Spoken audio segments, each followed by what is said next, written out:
Bonjour à tous, bienvenue dans ce nouveau podcast sur Cryptost. Et aujourd'hui, pour ce podcast, on n'a pas seulement un intervenant, on va avoir deux intervenants avec nous qui vont représenter CoinShares. Donc pour ceux qui nous écoutent, vous connaissez peut-être CoinShares déjà, donc vous savez à peu près de quoi on va parler aujourd'hui. On va évidemment parler du sujet des ETF Spot Bitcoin aux États-Unis. On va parler aussi des nouveaux vecteurs d'investissement dans les actifs numériques, dans le Bitcoin et tout ce qu'on peut trouver aussi ici en Europe. Justement, pour parler de ce sujet, on a Benoît et Jérôme, qui sont deux personnes qui vont justement se présenter. Je vais vous laisser vous présenter, mais d'abord, bonjour à vous, messieurs. Bonjour Lilian. Bonjour Lilian. Donc c'est un plaisir de vous avoir avec nous aujourd'hui. Et justement, pour démarrer, ça va être le plus simple. Je vais vous laisser vous présenter, introduire votre parcours, ce que vous faites aujourd'hui. Peut-être, allez, on va commencer par Benoît. Ça va être, je vous donne la main comme ça. Écoute, merci Lilian déjà de nous recevoir. Donc, moi, je suis Benoît Pellevoisin et je suis le directeur général de CoinShares France et aussi le directeur communication et marketing du groupe CoinShares, donc à l'international. Et auparavant, j'étais directeur marketing de Ledger. Et moi, plutôt mon background, c'est la communication et le marketing avec une dimension conseil. Et j'ai découvert Bitcoin en 2014-2015 à cette époque-là. Bonjour Lilian, merci aussi pour l'accueil. Moi, Jérôme, je suis le directeur général de la seconde entité parisienne de CoinShares en France, donc qui s'appelle CoinShares Asset Management, qui a une licence de gestion qu'on dit AIFM, donc de gestion alternative auprès d'investisseurs institutionnels en France et dans l'Union européenne. Et en plus de ça, j'ai la fonction de responsable de la conformité et des affaires réglementaires en France et un peu plus largement pour toutes les activités dans l'Union européenne, donc tous les échanges avec les régulateurs ou les bourses sur lesquelles nos produits sont listés dans l'Union européenne, mais principalement l'autorité des marchés financiers en France. Et moi, j'ai un parcours avant de rejoindre CoinShares il y a 2 ans. C'était un parcours de conseil dans l'asset management où j'ai aidé à structurer des hedge funds ou des sociétés de gestion un peu plus classiques en France ou à Luxembourg. Très bien. Eh ben, merci, merci de votre introduction, messieurs. Et merci d'être avec nous aujourd'hui pour ce podcast. Et donc, vous en avez parlé, on va discuter un petit peu de CoinShares, de ce que fait CoinShares aujourd'hui en Europe, mais aussi aux États-Unis, puisque voilà, je pense que pour nos auditeurs, vous l'avez reconnu, on en a un petit peu parlé ces dernières semaines, enfin, on en a même beaucoup parlé ces dernières semaines sur Cryptost. Vous faites partie donc de ces gestionnaires actifs qui ont proposé un ETF spot Bitcoin aux États-Unis. Bon, on va en discuter un petit peu ensemble d'abord, mais pour commencer de manière très générale, comment est-ce que vous pourriez décrire CoinShares, ce que fait cette entreprise à l'heure actuelle? Ouais, écoute, je vais prendre cette Ouais. question et puis les questions plus techniques, Jérôme les prendra. Euh, je pense que c'est intéressant de faire un peu l'histoire de CoinShares. CoinShares, au départ, c'est l'émanation en fait d'un hedge fund en matière première qui s'appelait Global Advisor, qui après en fait le cycle des matières premières et particulièrement du pétrole se pose la question de quel type d'actifs, en fait, sur quel type d'actifs ils peuvent s'exposer, quel est un peu le nouveau cycle. Et à cette époque-là, 2012-2013, ils commencent à regarder en fait des biotech, ils regardent le cannabis, ils regardent un peu tout ce qu'on appelle deep value investment. Et à ce moment-là, ils entendent parler de Bitcoin, donc en 2013. Et quand ils regardent en fait le chart de Bitcoin, ils regardent un petit peu comment ça fonctionne, sa technologie, la promesse de la limited supply, etc. Ils commencent à se dire, mais en fait, c'est très très proche d'une matière première dans la manière de se comporter. Donc, dès 2014, ils créent le premier hedge fund régulé au monde Bitcoin. En 2016, ils font l'acquisition du premier ETP crypto qui s'appelle XBT Provider en Suède. En 2017, ils créent le premier hedge fund Ethereum et ils créent le premier ETP crypto Ethereum. Et donc, ça continue comme ça jusqu'en 2020-2021, où là, on crée en fait au dehors de XBT Provider, une autre suite de produits qui s'appelle CoinShares Physical, qui sont des ETP crypto aussi, mais moins pour les Nordiques, moins pour les Scandinaves, mais plus pour l'Europe continentale, particulièrement la Mittel Europa, et puis l'Allemagne, l'Autriche, les Pays-Bas. Et donc ça, ce sont nos activités. Et puis cette année, très récemment, enfin l'année dernière plutôt, très récemment, on a relancé notre activité de hedge fund qu'on avait arrêtée en 2017 parce que l'infrastructure n'était pas là, la maturité des institutionnels n'était pas là. Maintenant, on a tout. Il y a les custodians, il y a l'infra, les instituts commencent à venir. Donc, on a relancé en fait notre activité de hedge fund en septembre dernier, qui est aussi disponible aux États-Unis. Et on a annoncé aussi en novembre dernier l'acquisition de Valkyrie, enfin l'option d'acquérir Valkyrie, qui est un acteur d'ETF crypto aux États-Unis. Donc, on est en train de finaliser cette acquisition. Donc voilà, en gros, si on devait simplifier CoinShares, c'est trois activités principales. C'est l'émission d'ETP, donc nous ce qu'on appelle gestion d'actifs passifs, donc qu'on a en Europe avec XBT Provider dans les Nordics, CoinShares Physical en Europe continentale et maintenant Valkyrie aux États-Unis. Il y a une deuxième activité qui est celle du hedge fund, qui est là de la gestion vraiment active, où l'objectif en fait c'est de dépasser, c'est de surperformer en fait les actifs sous-jacents, donc Bitcoin ou Ethereum. Et puis on a une troisième activité qui est plutôt qui est une activité interne qu'on appelle capital markets, où là ce qu'on va faire c'est lending, staking, market making, arbitrage sur les échanges et liquidity provisioning pour différentes fondations, différents acteurs qui ont besoin de créer de la liquidité sur les plateformes. Donc voilà à peu près tout ce qu'on fait. Donc on se définit comme une société d'investissement spécialisée dans les actifs numériques. On est les leaders en Europe. Aujourd'hui, on est à peu près à 6,5 milliards. 6,5 milliards, c'est à la fois nos ETP et aussi un index qu'on gère pour Invesco, qui est un index qu'on appelle Block Index, qui est un index UCITS, qui est un ETF qui permet en fait aux gens de s'exposer à l'industrie crypto, donc mineurs, semi-conducteurs, etc. Donc voilà, aujourd'hui on est à 6,5 milliards, je crois qu'on est pas loin du all-time high de CoinShares, et voilà, advienne que pourra. Alors, je voulais te poser juste une petite question, parce que tu parles de TF, tu parles de TP, et je pense que parmi nos auditeurs, tout le monde n'est pas au fait des différences, ou en tout cas même juste de tout simplement ce que c'est, même si évidemment, bon, les ETF, on commence un petit peu à comprendre, mais est-ce que tu peux nous faire une petite parenthèse, d'abord, la différence entre un ETF en Europe et les ETF spot Bitcoin aux États-Unis, et qu'est-ce que toi tu appelles un ETP? Je pense que je pourrais répondre à cette question, mais Jérôme le fera bien mieux que moi.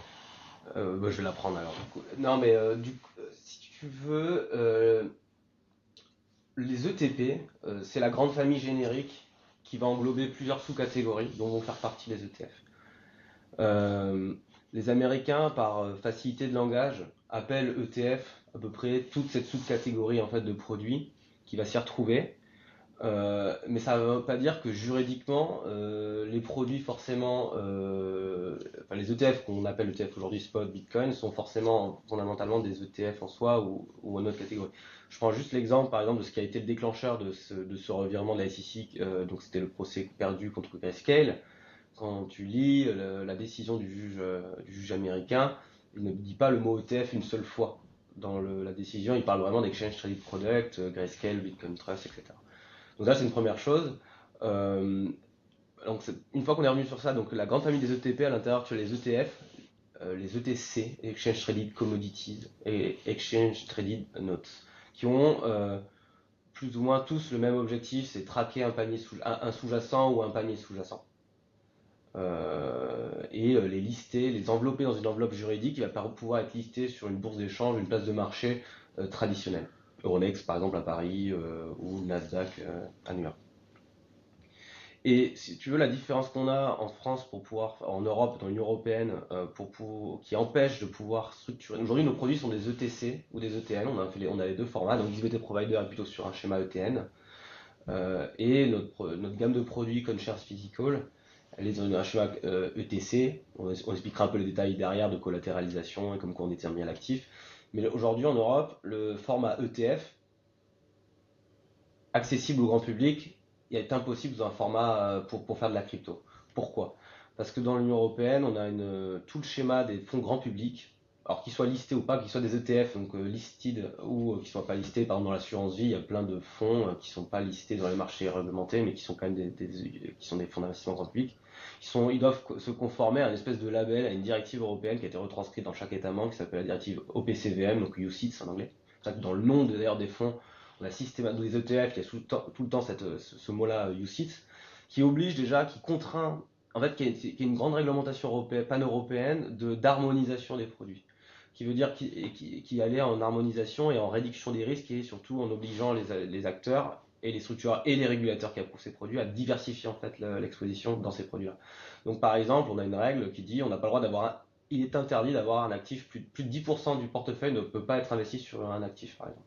Donc ça c'est une règle 5, 10, 40, etc. Mais il y a plein d'autres ratios de diversification, de placement des risques. En plus de ça, l'éligibilité de produits tels que matières premières et encore moins crypto, parce qu'ils n'ont pas pensé quand la directive date de 2009 à la base, elle est mise à jour régulièrement, mais donc la crypto et les matières premières de manière générale sont pas admises, pas jugées éligibles à un fonds grand public déjà.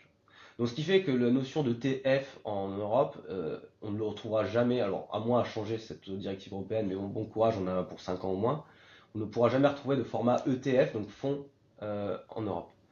Donc du coup, tout le monde est reparti sur d'autres typologies de produits qui existent depuis très longtemps, notamment pour les matières premières. Aujourd'hui, dans votre assurance vie, vous pouvez lister, trader sur vos comptes titres des ETP or, cuivre, argent et même d'autres trucs un peu plus exotiques. Mais donc les gens sont partis sur notre schéma de structuration qui sont les ETC, qui va être beaucoup plus libre et qui va être plus dans une réglementation, pas produit d'investissement retail, mais plutôt une réglementation émetteur. Donc c'est beaucoup plus de transparence, mais par contre on est très peu contraint sur la manière de structurer ou de ce qu'on va mettre dedans. Il faut juste que les régulateurs soient à l'aise pour l'approuver. Donc aujourd'hui c'est un peu ce schéma-là. Et aux États-Unis ils n'ont pas cette segmentation de réglementation entre quel produit d'épargne, grand public, etc. Il faut qu'on le mette dans une directive qui va être pour les fonds d'investissement, on va l'appeler ça UCITS, tout le reste ça va devenir des réglementations d'émetteurs. Non, eux ils ont une réglementation émetteur. Point. Et donc en fait, on va dire à l'anglo-saxonne, c'est-à-dire c'est une réglementation qui, je suis transparent, j'oblige à être transparent sur ce que je vais faire, ce qu'il y a dedans, comment ça va fonctionner, mais après la standardisation du produit et ce qu'il va y avoir à l'intérieur, comment il va être géré en termes de gestion des risques, etc., ils n'ont pas la même approche. Donc du coup, tout le monde est à peu près sous la même ombrelle, en fait, on est des ETP, mais si on devait regarder fondamentalement les ETF spot Bitcoin américains, ils sont formés sous le schéma de trust. Donc c'est un trust, donc c'est une structure juridique anglo-saxonne, que nos ETP CoinShares Physical sont sous la même structure en Europe. Voilà. Donc si tu veux, c'est exactement le même schéma. C'est le même fonctionnement, en fait c'est le même fonctionnement opérationnel, c'est une gestion sémantique, mais forcée par les réglementations locales, si tu veux. Je sais pas si ça a été assez clair, mais après, c'est un peu, voilà, dans la longue histoire, c'est un peu ça.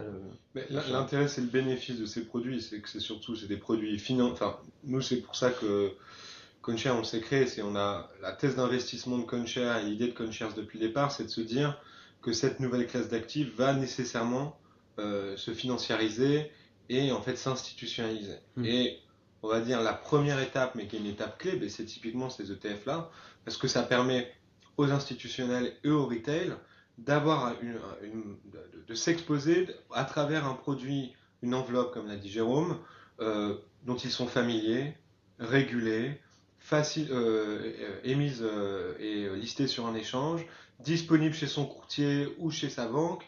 Enfin, donc c'est comme si tu achetais un ETF, comme si tu achetais un ETC d'or. Enfin, c'est vraiment la même chose. Et on se rend compte que par exemple, donc ce schéma-là, déjà le produit, alors ce produit-là, nous, CoinShares est arrivé en France il y a un peu plus de 2 ans maintenant, mais c'est tout le travail qu'on fait. Alors moi sur la partie institutionnelle, avec la société de gestion, mais aussi Benoît dans toute la démarche de création de contenu, c'est de faire de l'éducation auprès d'abord des institutionnels quand même français qui même eux ne connaissent pas très très bien ce genre de structure. Mais historiquement, hein, ça a toujours été le cas. À l'inverse de nos voisins allemands, on va dire, ou autrichiens ou aux Pays-Bas, qui eux sont extrêmement familiers, et encore plus en Suède, on pourra l'expliquer aussi, parce que c'est certainement lié aussi à la gestion de leur épargne retraite, mais qui eux sont très familiers de ce genre de produit. Par exemple, si tu prends l'Allemagne, ce qui est peut-être jugé sur des aspects peut-être qui est négatif pour un écosystème local en France par rapport à l'Allemagne, etc., il y a très très peu de boîtes crypto. Mais pourquoi? Parce que eux, ils en ont pas besoin.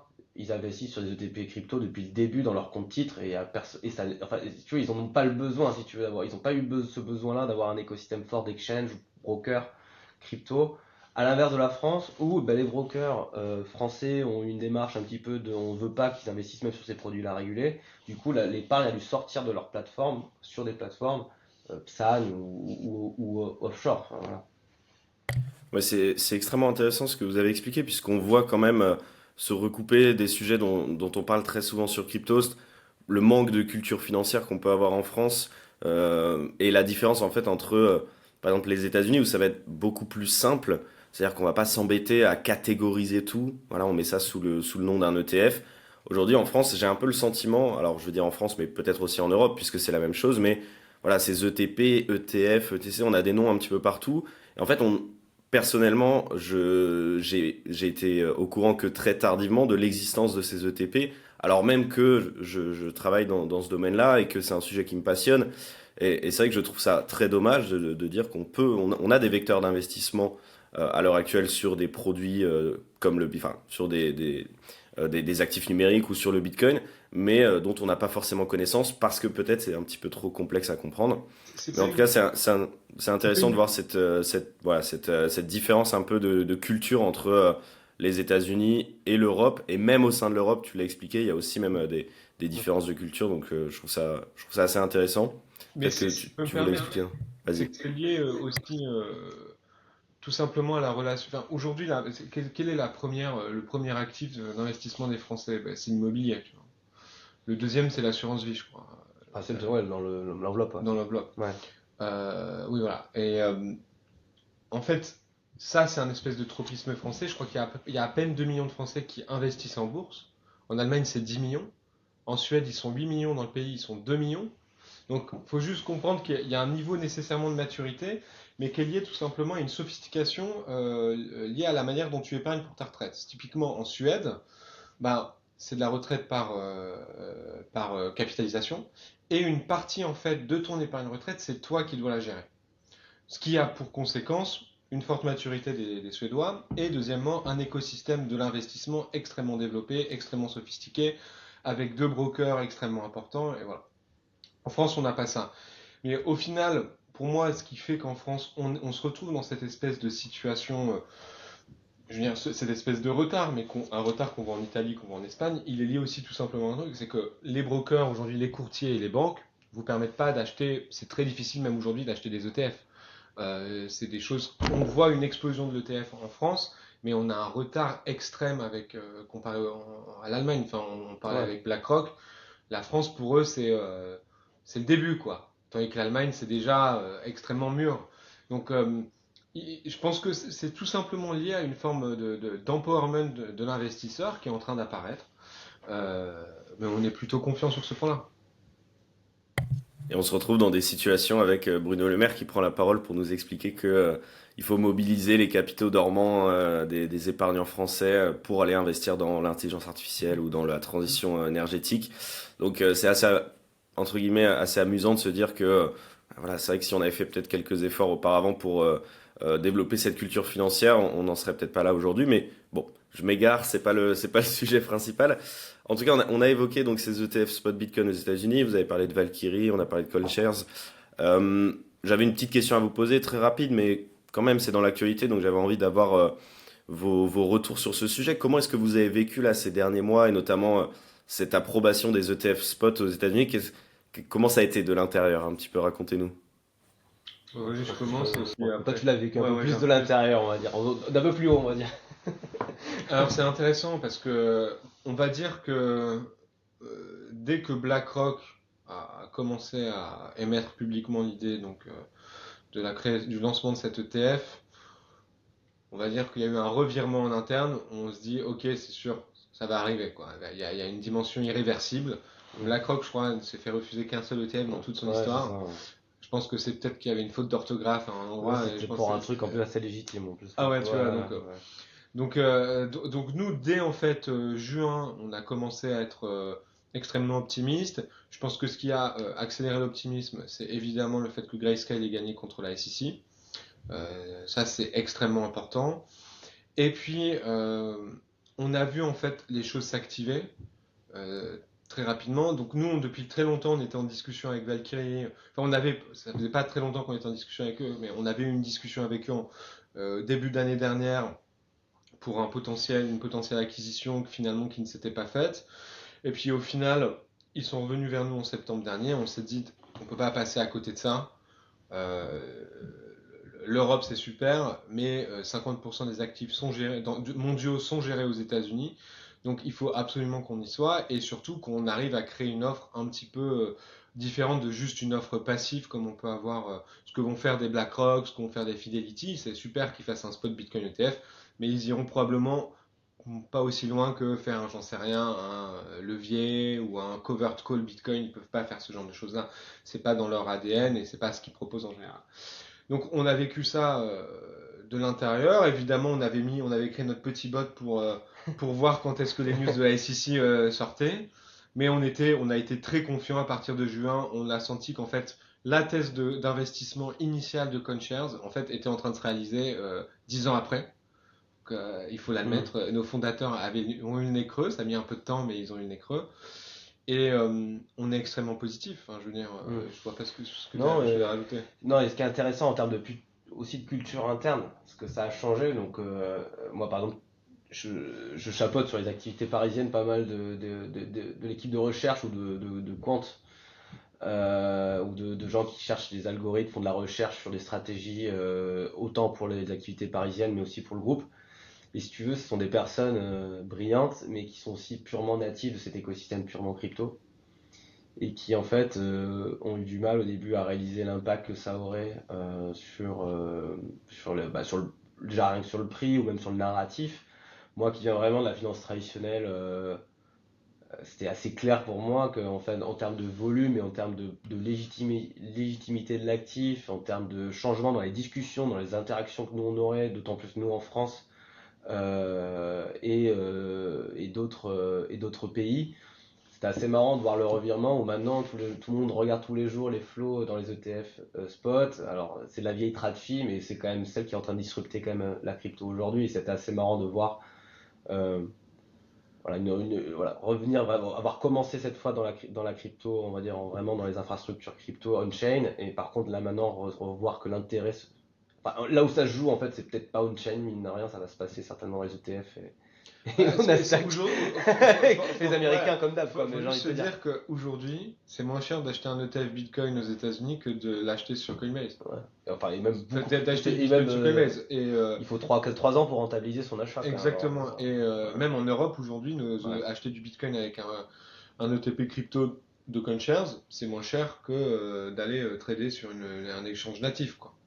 Donc il y a une espèce de révolution qui ne vont peut-être pas plaire aux cypherpunk originaux, euh, mais il y a une légitimation de l'actif qui est évidente, et ça on peut être que très très positif. Et d'ailleurs on le voit avec les chiffres, hein, les chiffres récents, quand on voit les inflows qui arrivent là tous les jours dans les produits ETF, on parle de centaines de millions de dollars quasiment tous les jours, enfin c'est quand même c'est inimaginable, quoi, J'ai hein. regardé hier, la journée de trading hier, on est équivalent sur les spots ETF. Ouais. En termes de volume de trading, on est, je crois, à égalité avec le spot Binance. C'est quand même, et c'est du spot, enfin, tu trades un ETF, mais derrière, c'est du spot qui est tradé, mais genre, c'est pour se rendre, On a eu, je crois qu'on a explosé surtout sur la journée d'hier, les volumes. On avait fait un record lundi, on ouais, avait égalé la journée d'approbation. ouais. Mardi, on a quasiment égalé à nouveau, et là hier, on l'a explosé, on était à 6 milliards de dollars de volume, donc c'est vrai que c'est énorme. Et, je suis un peu d'accord avec ce que tu expliquais. J'allais te dire justement, ça y est, la thèse d'investissement de CoinShare, elle s'est confirmée avec ces ETF, mais au-delà de ça, quand on parle de vouloir faire de Bitcoin l'or numérique, une réserve de valeur, Mhm. évidemment qu'on était obligé de passer par cette étape d'institutionnalisation de cet actif.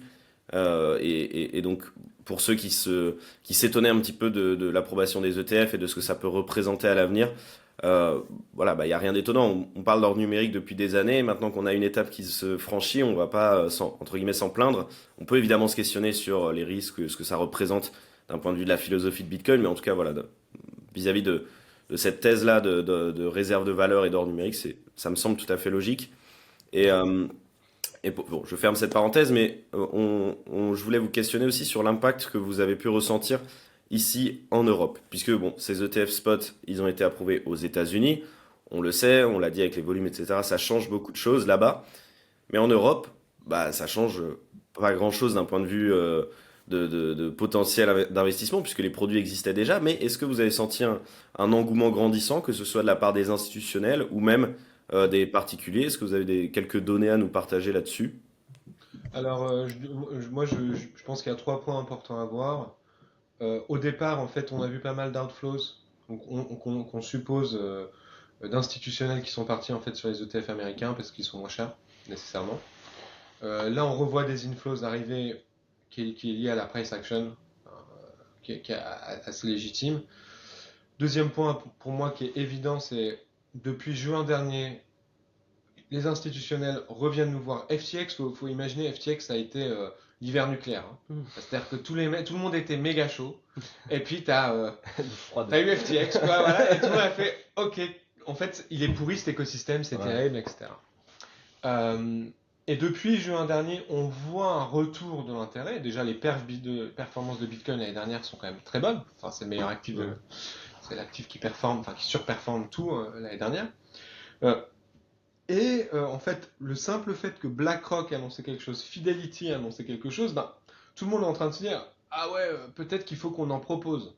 Et là, on a plein d'instits ou ce qu'on va appeler nous des gatekeepers, des courtiers, des banques, etc., qui ne connaissaient même pas l'existence de ces ETP crypto en Europe, en particulier en France, qui en fait voyaient le monde de la crypto comme un monde interlope, de jeunes nerds qui comprenaient rien à la finance et qui... C'est vrai que la crypto en France pendant 10 ans a dit non aux régulations, si on simplifie, parce que les régulations empêchent l'innovation. Ouais.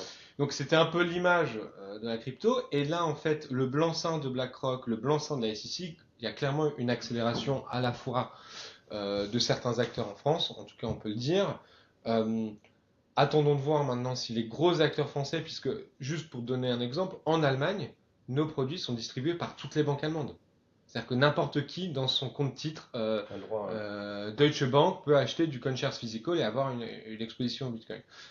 En France, on n'en est pas du tout là. Tu t'es ouais, non, mais bien sûr. Ouais, en France, on n'est vraiment pas là. On a eu des mais on se bat et en fait, ce qui est intéressant, moi je vois, j'ai quand même vu les deux moments quand même. Il y a eu, il y a eu, il y a eu jusqu'en juin, à partir de juin, la price action. Je pense que les flux recommencent à ressortir on va dire de la finance traditionnelle ou des banques.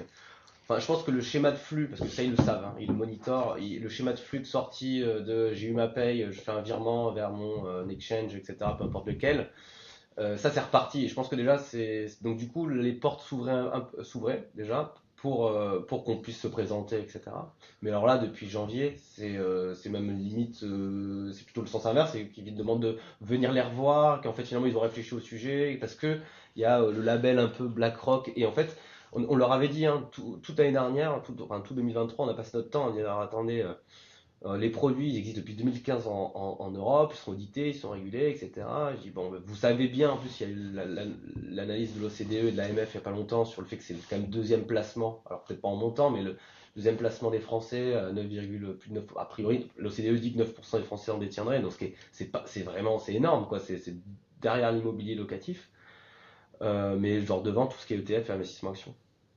Donc du coup, on était un peu dans le schéma en disant, mais attendez, il ne faut pas qu'on loupe le train avec les Américains quand ils vont se lancer, mais ils vont faire all-in. Bon, d'ailleurs, ce qu'on voit, hein, en 2 mois de trading, l'AUM des ETF américains, c'est 2 fois l'AUM européen. CoinShares, on est dans le business depuis 2015. Depuis 2015, nous, les ETP européens, c'est 11 ou 12 milliards de dollars.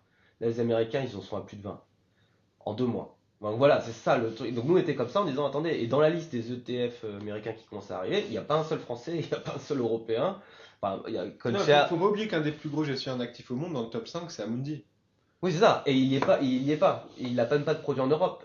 Si on le dit, si on regarde un petit peu, Fidelity, Invesco, WisdomTree, Vanek, ils ont des ETP en Europe. BlackRock. Non, BlackRock ils n'ont pas. Des ETP en Europe. Non, en Europe. En Europe. Non, mais si tu veux, ces acteurs américains qui attendaient les US, ils ont déjà leur. Alors, il est tout petit, ils ont fait la preuve de concept, ils se sont entraînés, ils ont regardé comment ça fonctionne, ils ont regardé quelle était les bonnes contreparties. Mais ils l'ont, et nous, quand on parle à ces grands asset managers européens, voire français, c'était en mode on n'y touchera jamais, c'est mort. On dit, mais attendez, les Américains, quand ils vont arriver, ils vont prendre tout le marché, et si vous n'êtes pas prêts, bon. Bref. Et a priori, ce qu'on entend parler, c'est que ça serait en train de dire, d'avoir vu le sujet et de dire, mince, on n'est pas dedans. Bah oui, du coup, ils sont peut-être en train de lancer le sujet. D'ailleurs, pour dire une discussion, enfin, on peut pas citer les gens avec qui on discute, mais la discussion qu'on a, c'est donc les gens commencent à revenir. Tu vois, c'est des gens qui pendant un an on leur parle et puis tu sais, tu reçois un mail tous les 3-4 mois. Et au bout à partir de juin, ça commence à s'accélérer. Ouais, oui, on se revoit en septembre. Ok, on se revoit en septembre. Et là, on en est à des discussions et les gens ils disent. Putain, on est en train de rater le train, le Bitcoin est déjà à 60K. Ça veut dire que si on offre ça à nos clients, ce sera trop tard parce que en fait le bull run sera passé. Et donc en fait, c'est ça la situation. Ouais. C'est-à-dire qu'il y a eu beaucoup trop probablement d'idéologie, un rapport un peu, voilà, à regarder un peu en chien de faïence cette industrie et cet actif. Et on va passer à côté, mais c'est un peu l'histoire de l'Europe sur pas mal de technologies, donc il faut s'y habituer. Non, mais Et ça me frustre un peu personnellement de vous entendre expliquer ça parce que c'est vrai que bah, comme t'as conclu là à l'instant, j'ai le sentiment que bah, en Europe on a un peu manqué tous les trains et là de se dire alors que justement enfin je veux dire on a quand même eu le temps de s'y préparer. On le disait sur Cryptost en mai juin dernier au moment de cette demande de BlackRock.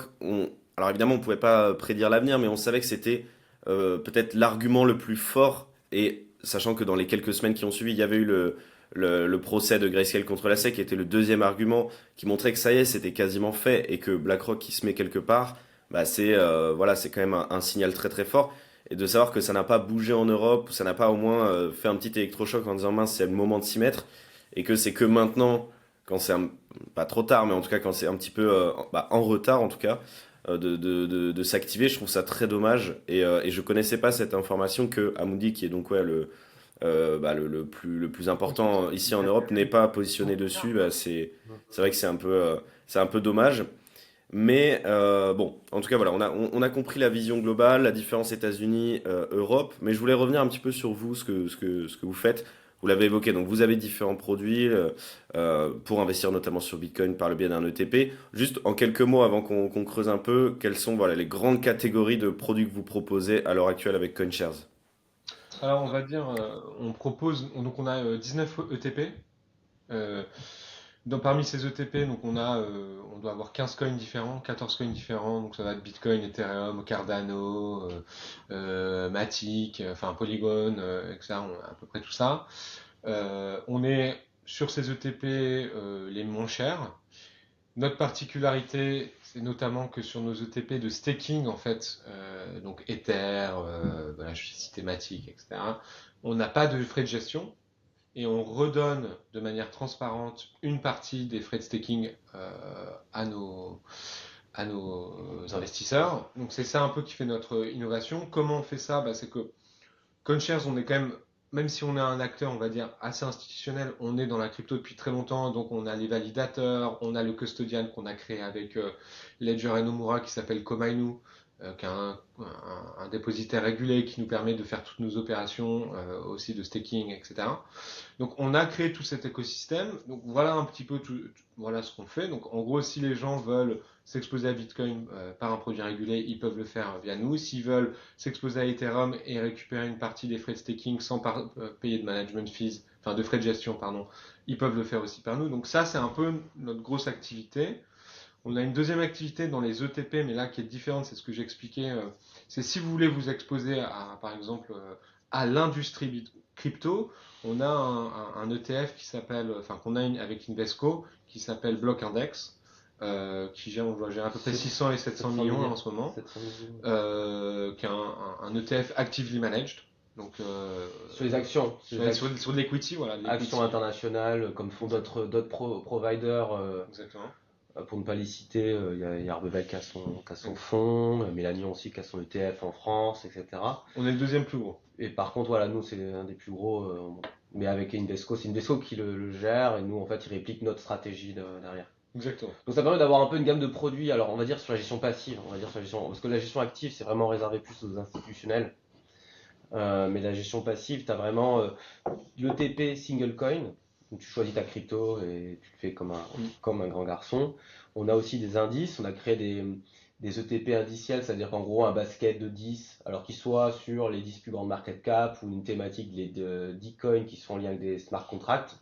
Donc ces ETP un peu thématiques, c'est-à-dire qu'en gros le produit d'appel pour dire je veux m'exposer à l'écosystème crypto de manière raisonnable, mais je sais pas trop laquelle choisir, t'achètes un peu le basket, également à zéro frais de gestion, et ensuite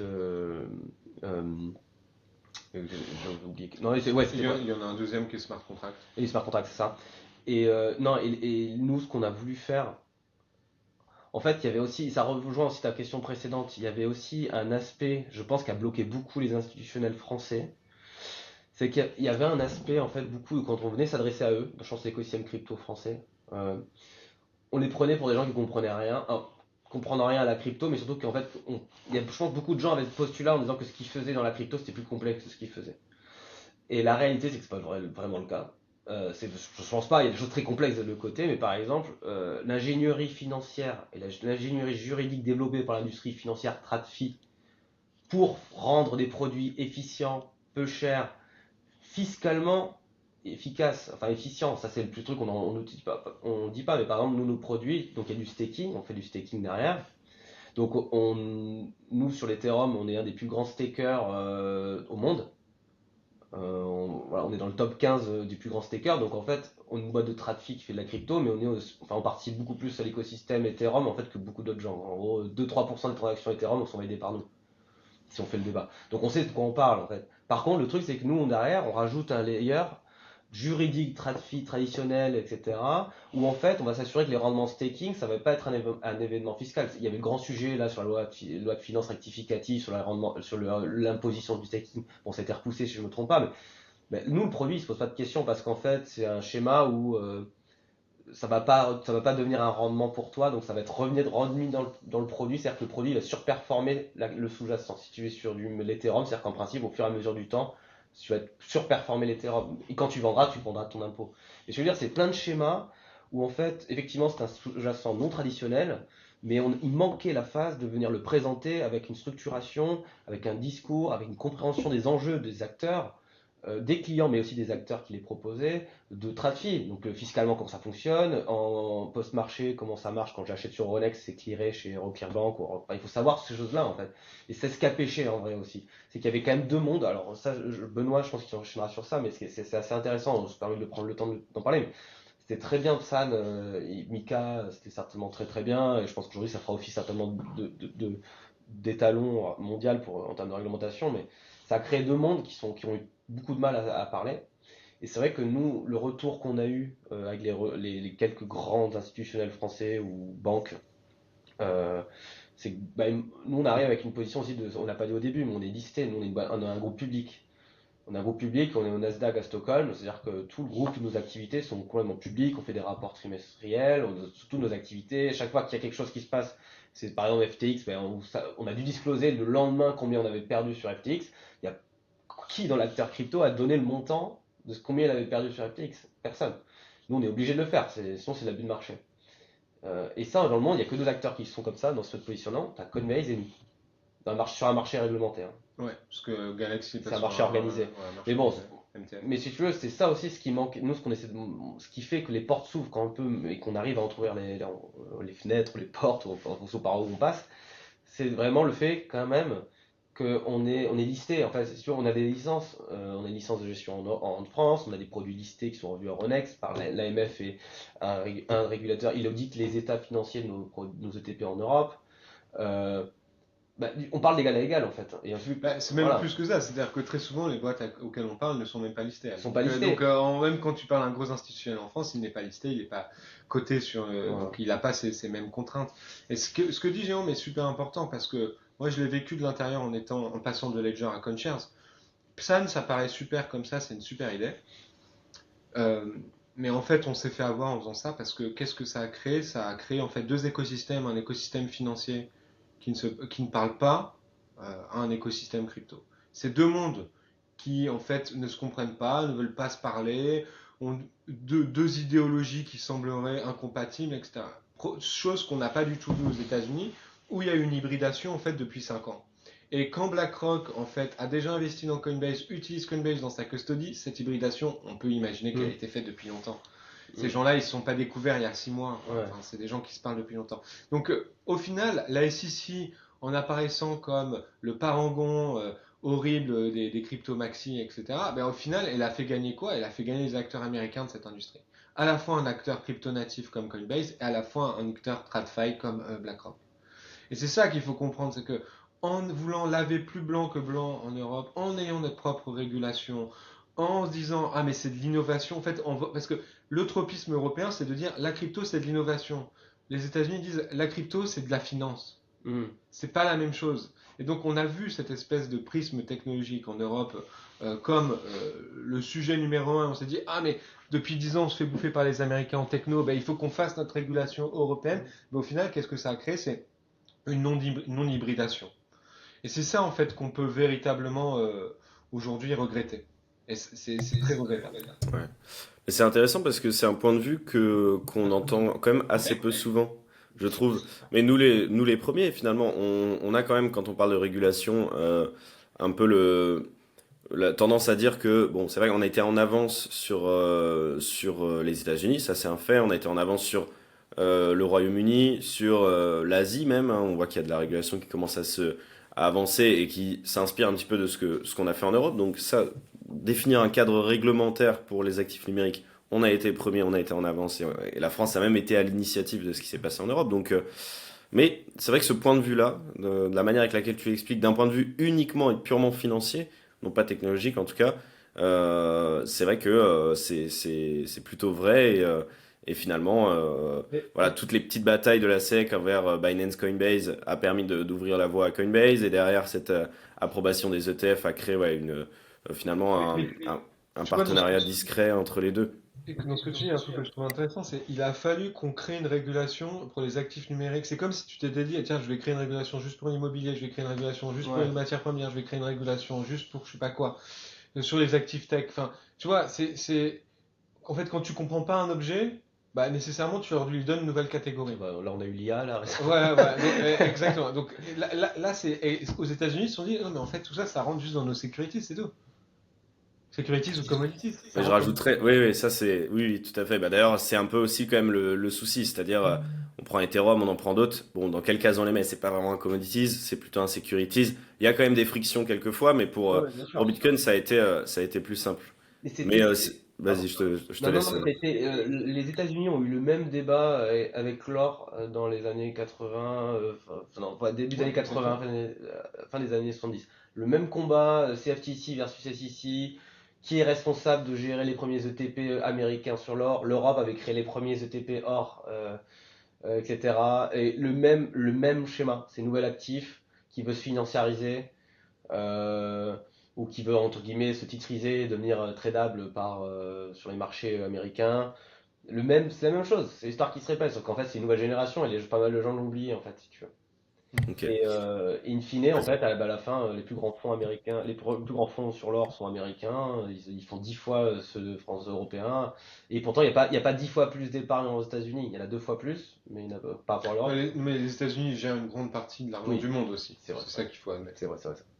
Bon, en tout cas, pour l'instant, le schéma a l'air de se reproduire avec le Bitcoin. On espère que ça changera. Et j'avais donc une autre question à vous poser justement sur tous les produits donc, que vous nous avez présentés. En tant qu'investisseur particulier, moi finalement, comment est-ce que je pourrais investir dans ces différents produits? Est-ce que déjà je suis la cible? Première question. Et si oui, si je suis la cible, comment est-ce que bah voilà, je me débrouille avec ce que j'ai autour de moi pour pouvoir investir dans ces produits-là? Bah, ces produits, ils sont à la fois pour les institutionnels et les retail, euh, en sachant que ça reste quand même des produits complexes, faut l'admettre, comme, Mhm. comme certains ETF, Enfin, à risque, voilà, quoi, il y a un voilà, à risque pour risque la mesure. nécessairement. Ouais. Et c'est des produits en fait que, alors, mettons, on va dire, si tu es un investisseur allemand, tu vas sur ton compte titre allemand et tu peux l'acheter directement sur ton compte titre de ta banque. En France, ils sont moins disponibles parce qu'on a encore ce problème que j'évoquais avec Jérôme précédemment de gatekeeping. Mais tu peux acheter nos produits sur DEGIRO, sur Saxo Bank, euh, Interactive Alternative Brokers, Broker, Fortuneo, euh, et peut-être dans le futur d'autres plateformes. d'autres plateformes. Enfin, je vais te raconter une anecdote qui nous est arrivée il y a 3 semaines. Là, c'est un institutionnel, c'est un family office qui veut acheter, je crois, de l'Ether par nos produits. Ouais, il me semble que c'est ça. Donc le Family Office fait cette demande euh, et quasiment toutes les banques françaises Pour refuser ont l'exécution. refusé l'exécution du produit. Non, mais c'est ça. Mais tu vois, c'est là où on prend notre bâton de pèlerin, c'est que là maintenant on commence à travailler en fait les gens qui sont en contact avec leurs clients et qui soit reçoivent des demandes et ne pouvaient pas y répondre, et accepter de voir dans leur... Quand tu es family officer ou gérant privé de quelqu'un qui est très fortuné, l'objectif c'est de le garder dans son infrastructure pour pouvoir monitorer le patrimoine, savoir ce qui se fait. Quand tu as la demande du client qui effectivement te dit bah j'en veux et toi tu t'as rien proposé, tu acceptes de faire le virement qui commence à... J'arrête pas de faire des pouces à chaque fois. Euh, le, le client qui accepte qu'il y a un virement qui va quitter ta banque privée ou de ton scope d'intervention. Mais par contre, là, du coup, nous, on fait le travail pour justifier que, l'investissement crypto, a sa place dans un portefeuille. Donc ça, nous, on est convaincus, on est tous dans cet écosystème-là, et surtout dans la période actuelle. Mais nous, on est aussi sur le long terme, nous, on fait des propositions, des présentations sur une allocation de 4% de Bitcoin dans une allocation et quel est l'impact ça a. Et c'est un peu le discours qu'on a. Donc beaucoup plus raisonnable, raisonné dans une patrimoine qui est censé durer une vie et pas un trade de 6 mois. Tu vois ce que je veux dire? Du coup, on arrive à faire ce travail-là auprès des plateformes et auprès des banques privées ou des gestionnaires d'actifs, de dire Bitcoin a sa place dans une allocation. Deux, Bitcoin a sa place dans l'allocation. Comment?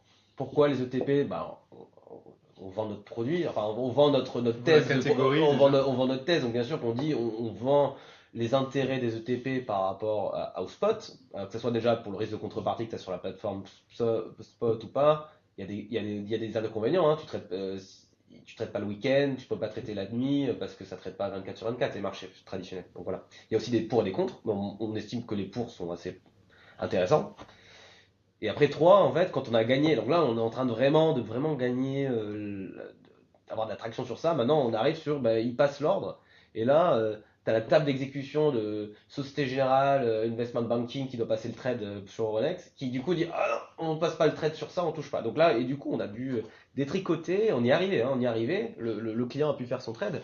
Mais du coup, on est en train de, voilà, on remonte toute la chaîne de valeur, en fait, de cet écosystème-là, et on est en train d'essayer d'ouvrir toutes les portes, les unes après les autres. Donc, voilà, donc c'est un peu. Mais moi, j'invite toute la communauté crypto d'aller voir leur banquier, de dire est-ce que sur mon compte titre, tu peux acheter un ETP Bitcoin, que ce soit nous, un de nos concurrents, peu importe.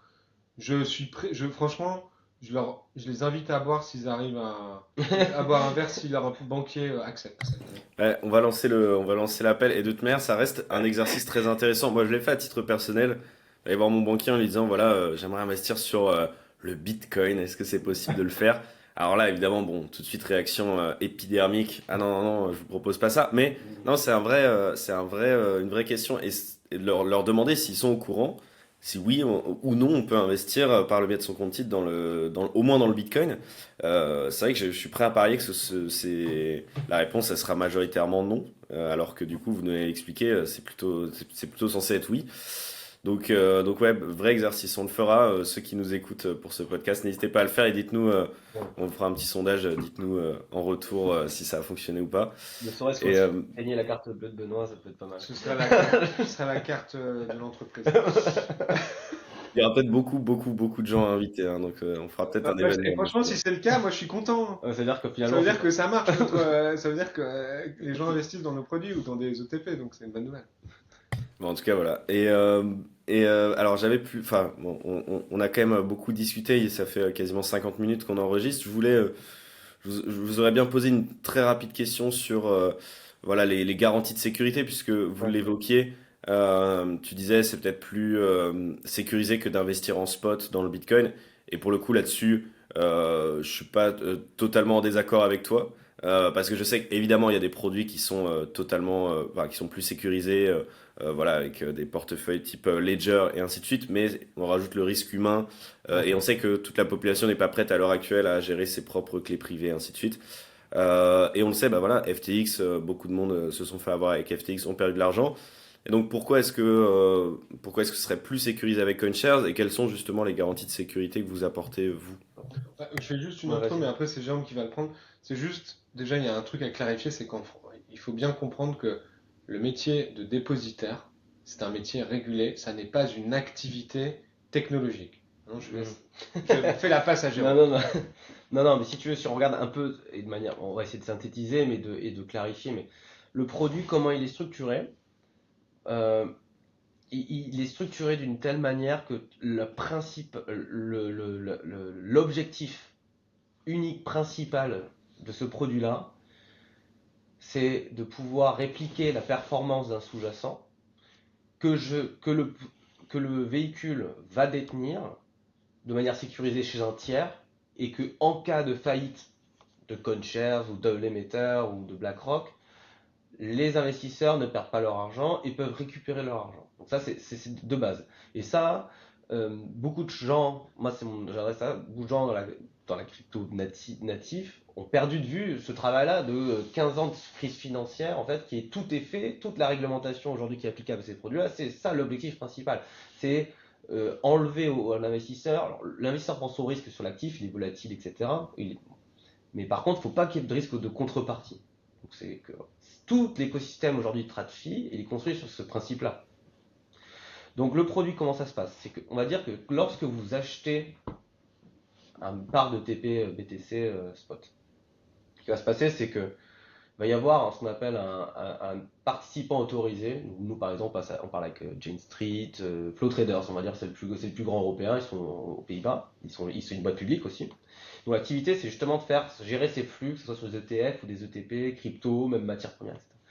Ce que va faire, je vais acheter pour X milliers d'euros de TP, mon broker, ma banque en ligne, va passer un ordre, et l'ordre va arriver du coup chez Flow Traders qui réceptionne tous ces types d'ordres.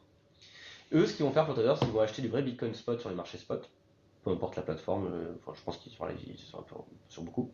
Ils vont prendre ce Bitcoin, ou des fois ils en ont aussi sur leur propre bilan, ils vont l'envoyer directement chez notre dépositaire custodian, Komainu.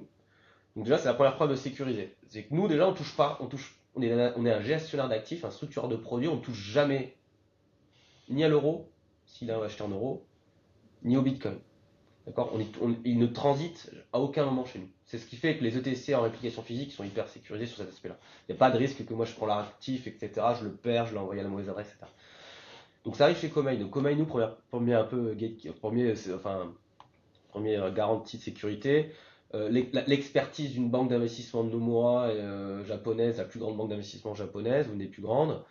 Le layer technologique de Ledger, pardon.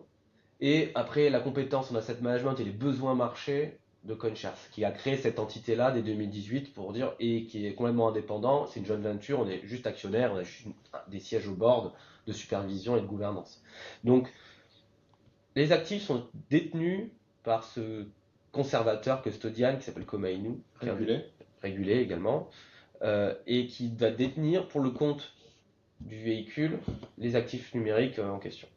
En plus de ça, le véhicule est structuré comment? Il est structuré sur un schéma ce qu'on appelle de trust, donc il y a un trustee. C'est la même chose aussi, pareil pour les produits américains. C'est une forme pas connue du tout en France. C'est la fiducie en France, si tu veux. C'est un fiducie, c'est un fiduciaire, etc.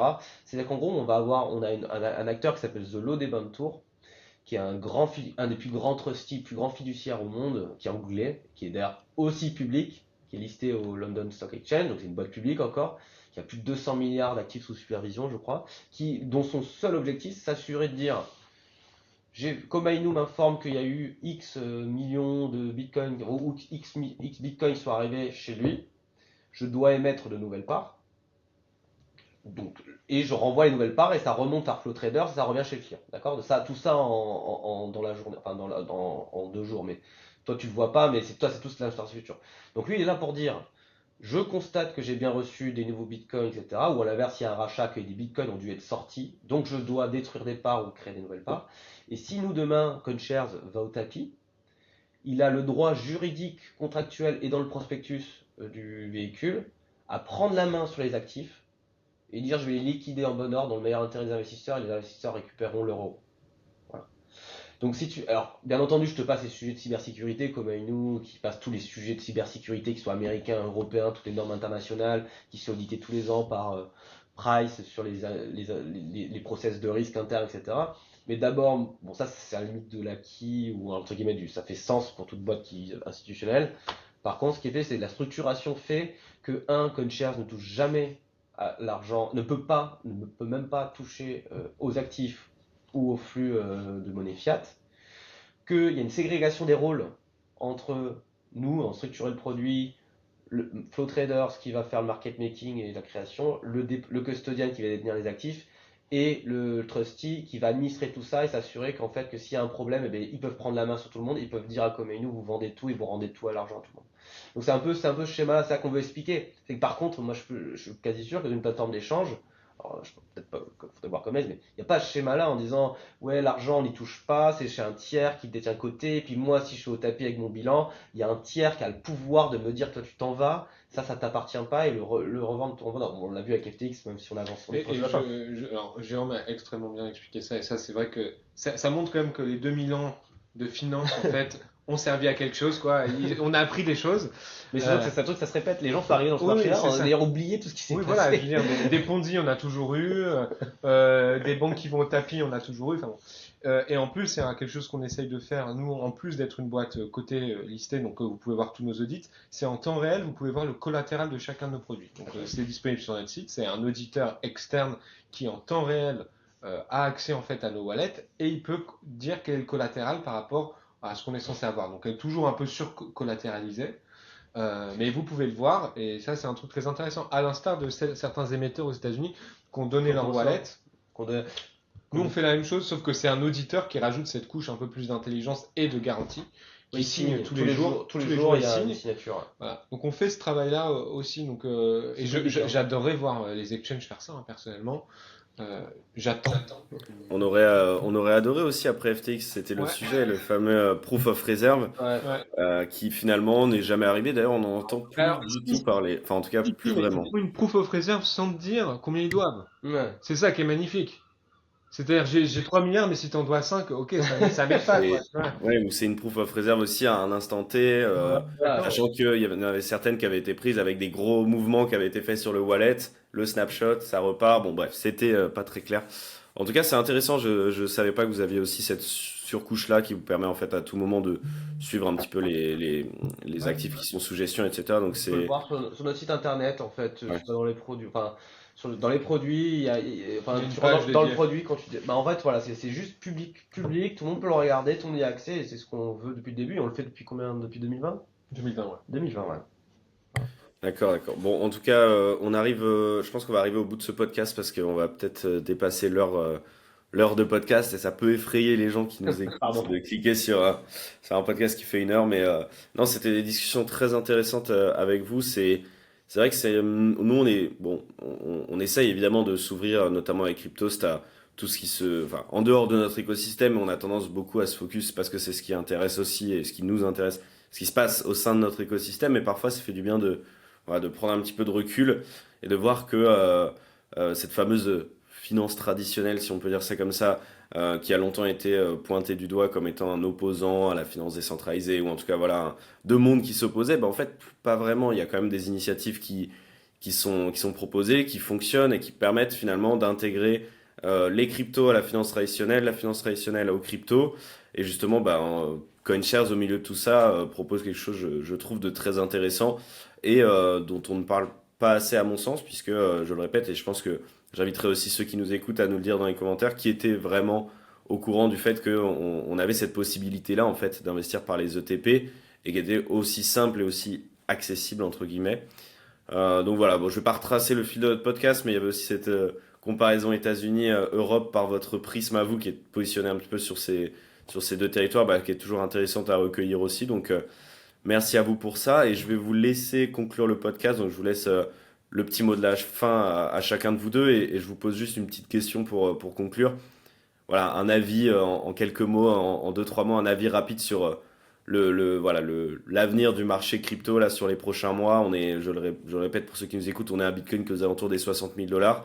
Quel est votre avis? Plutôt positif, plutôt neutre? Je vous laisse chacun votre tour. On en rigole pas mal, Jérôme se fout pas mal de moi. Moi, je déteste les bullruns. Ouais, Parce que pour moi, les bullruns, c'est que des frustrations, en fait. Parce que je me dis il toujours, va tout lancer dans on le temps. n'est pas encore prêt, on n'a pas lancé ce qu'il fallait. Et puis, tu sais, tu as ce sentiment où c'est le marché qui fait ton travail. C'est-à-dire que tu dis, en fait, quel est mon impact finalement? C'est juste les gens veulent acheter du Bitcoin. Mais évidemment très positif. Je pense qu'il y a un élément qui est difficile à quantifier, mais le nombre d'outflows sur des ETF Gold qui vont vers le Bitcoin. Ça, je pense, c'est un truc significatif et qui Un montre, autre narratif. c'est ce que tu disais, Lilian, sur la question de le nouveau store of value, parce qu'au final, si tu prends les caractéristiques de Bitcoin, c'est beaucoup plus un store of value que l'or. Je pense qu'il y a une deuxième truc. Hier, je parlais avec un ami qui disait un truc super intéressant. Il dit, c'est un risk asset avec une limited supply. En fait, c'est ça qu'on est en train de faire. C'est un truc Ça crée quelque chose de très particulier. Donc évidemment extrêmement positif. Il y a des jours où je me réveille, je me dis on est sur un super cycle. J'ai du mal à voir ce qui pourrait arrêter en fait. En tout cas, je parle Bitcoin de ça. Après moi, ma théorie, Jérôme, ma théorie, c'est que je pense qu'on va aller sur un marché. Moi, je dis c'est un marché assez proche des systèmes d'exploitation, c'est-à-dire que tu vas avoir 1% des gens sur Linux, donc c'est 1% des gens sur de la DeFi qui feront leur staking, valideront les trucs, développeront des nouveaux protocoles, etc. Et 99% des gens qui vont passer soit par des systèmes centralisés, non régulés, soit des systèmes centralisés, régulés, soit des systèmes centralisés, régulés et financiarisés. Donc c'est un peu, moi, ma lecture de ce vers quoi tend le marché. Je pense que la question du Web3, je ne sais pas encore si ce narratif va redécoller. J'ai beaucoup de questions là-dessus. Mais il faut rester ouvert. Excuse-moi, Jérôme, je te laisse. C'était magnifique. Non, mais moi j'invite tout le monde à peut-être. Écoute, notre thèse, on pense que effectivement ça va pas s'arrêter tout de suite, donc j'invite tout le monde déjà peut-être à faire gaffe et à essayer de pas faire les mêmes erreurs qu'on a faites en 2017, 2018, c'est pas fait en 2021, 2022. Que les gens quand même aussi en profitent, voilà, et que tout le monde soit un peu raisonnable, et surtout voilà, il y a des produits, ça va s'institutionnaliser, donc il va falloir être en capacité aussi de penser à un peu plus long terme et du coup de regarder un peu ce qui se fait sur le marché pour vraiment être positionné sur le long terme. Nous par exemple, et je finirai sur ça, avec Benoît, on bosse une autre grosse thèse pour les deux prochaines années pour CoinShares en France, c'est l'éligibilité et l'entrée dans l'assurance vie française. Ça sera pas forcément pas facile, mais c'est le moment où on aura réuni la thèse d'investissement de Bitcoin et la thèse d'investissement de l'assurance vie. C'est le long terme, c'est pour une vie, c'est pour le transmettre demain. C'est notre boulot et je pense que et voilà, on pense qu'il y a du travail, mais les gens sont réceptifs, donc je veux dire ça. Autant je souhaite aux auditeurs de Cryptos, mais je nous souhaite aussi d'y arriver on va dire dans les 1 à 2 prochaines années. Bah écoutez, merci, plein de belles perspectives pour CoinShares, pour le marché crypto aussi. Je pense qu'on est relativement aligné là-dessus, hein. On est assez d'accord sur voilà, l'avenir du marché. On a cessé de le répéter dans les derniers mois sur crypto, et on est assez heureux de voir aussi que ça commence à se faire sentir. Voilà, le Bitcoin nous le rend bien sur le marché jusqu'à maintenant, donc c'est agréable et on espère que ça va continuer sur les prochains mois. En tout cas, premièrement, Benoît, Jérôme, merci à vous de nous avoir consacré 1 heure de votre temps pour discuter de ce que vous faites chez CoinShares. Et puis voilà, j'invite tous ceux qui veulent jeter un petit coup d'œil. Déjà, vous avez le lien du site internet dans la description. Vous pourrez retrouver un petit peu tous les éléments qui ont été évoqués dans ce podcast. Et puis voilà, il y aura aussi les liens de vos réseaux sociaux, très probablement. Donc allez y faire un tour. Et puis je vous dis probablement quand même à bientôt, très certainement en milieu de ce bull run, s'il venait à arriver, on en rediscutera ensemble. On pourra refaire un petit bilan de l'état d'adoption de vos outils. Est-ce que ce podcast a changé quelque chose? Ça, bon, je le souhaite pour vous, mais bon, je ne vais pas non plus grandir Cryptos trop vite. Mais en tout cas, est-ce que le bull run ou la hausse du Bitcoin aura eu un petit impact sur vos produits? Ça, j'aimerais bien en rediscuter avec vous. En tout cas, je vous remercie à nouveau. Et puis voilà, je vous souhaite de passer une excellente journée et je vous dis à très vite. Merci Lilian. Au revoir. Ciao.